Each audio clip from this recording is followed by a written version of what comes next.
Well, howdy there, folks. James from Political Friar coming at you again. Yeah, I know, videos in a day.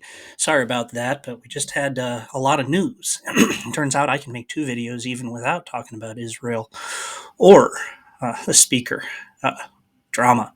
That's because we have the ever giving Donald Trump to thank for news content. See, we had a really interesting ruling in the legal world today on the January 6th case out of Washington, D.C., accusing Donald Trump of conspiracy.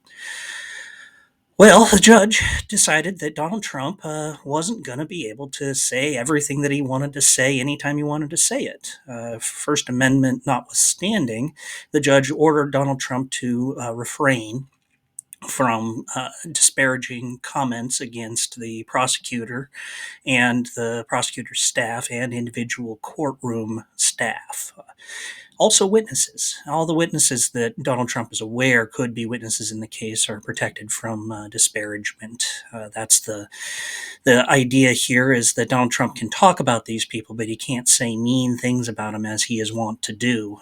So no more X tweets on the prosecutors being thugs. No more, tweets talking about witnesses being liars. No more tweets about the judge being incompetent and evil. Except that last one, no.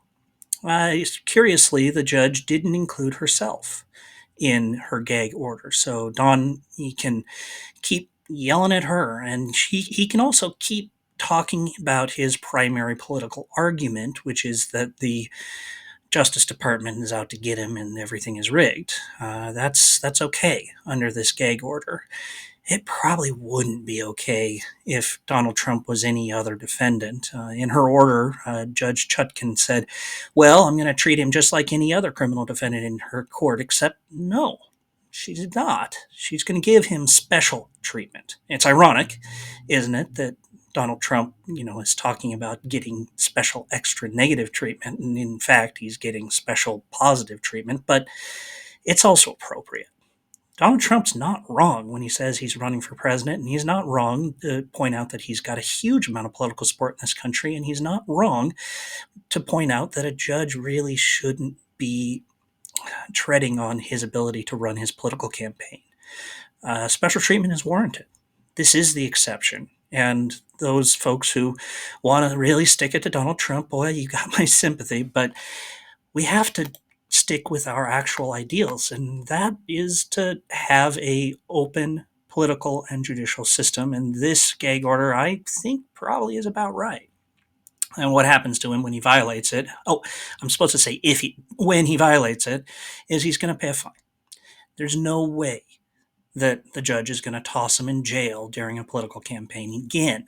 He's going to get special treatment, and frankly, he deserves it. But why do we need the gag order anyway? What's the point? Just let him run his mouth, and most people, and I do mean most people, including those who will vote for him, understand that it's a show, that it's a bit, that it's BS. I'm not sure I can say that on a family friendly platform, but we'll go with it. That it's baloney. There we go. And they treat it as such. But unfortunately, a very, very microscopically small portion of the population may very well take it seriously. And it's happened.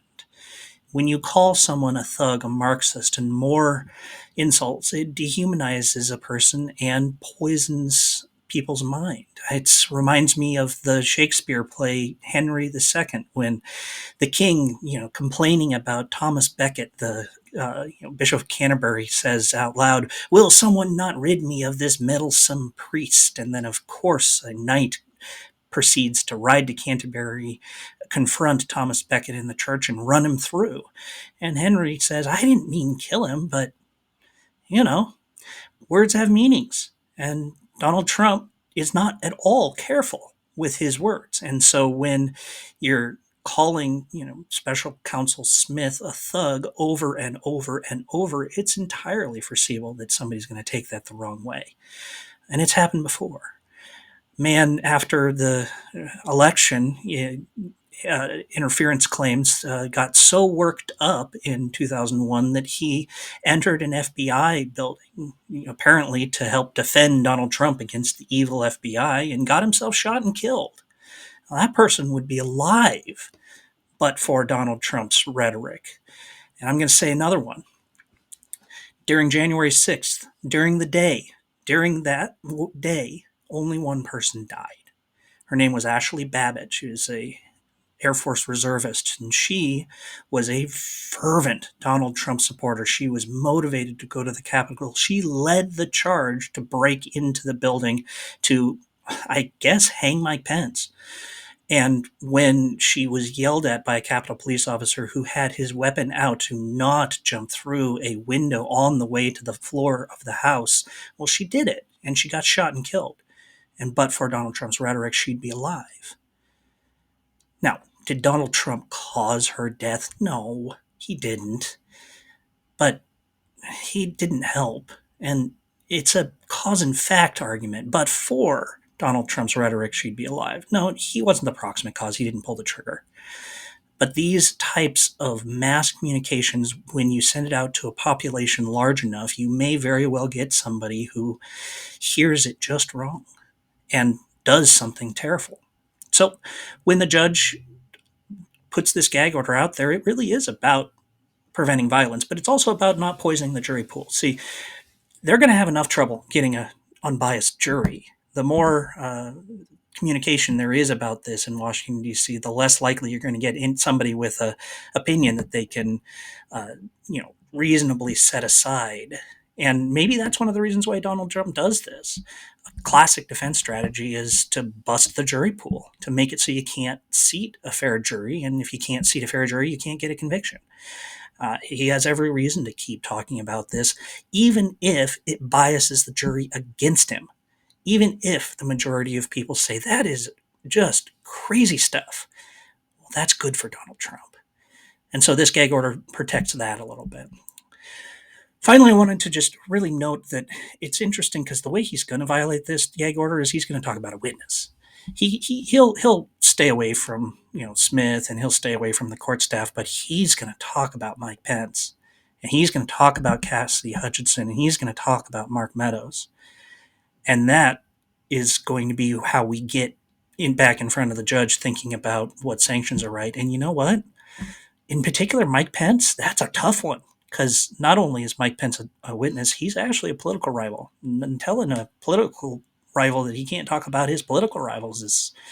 Now we are talking about some First Amendment issues that might end up motivating the Supreme Court to look at this a little closely. Cassidy Hutchinson's on a book tour, and she's saying terrible things about Donald Trump, intimating that he was chanting along with the TV as the protesters said, "Hang Mike Pence." She says, "I heard the word hang." Oh boy, that's incendiary. And to think that Donald Trump isn't going to be tempted to go to X and talk about that, no, he is. So I think that's where we're going to go. And then Mark Meadows is the rat, right? He's only caught 2 charges in Georgia and none in DC. And in Megaland, that means that you're telling the truth about the boss. And that's not okay. Anyway, it's just my thoughts. Let me know how wrong I am down in the comments. Please like this video. Hit the subscribe button so you don't miss any in case I end up doing 2 in a day. Check out politicalfriar.com for my written pieces and all of my back videos. And I really appreciate it. Thanks.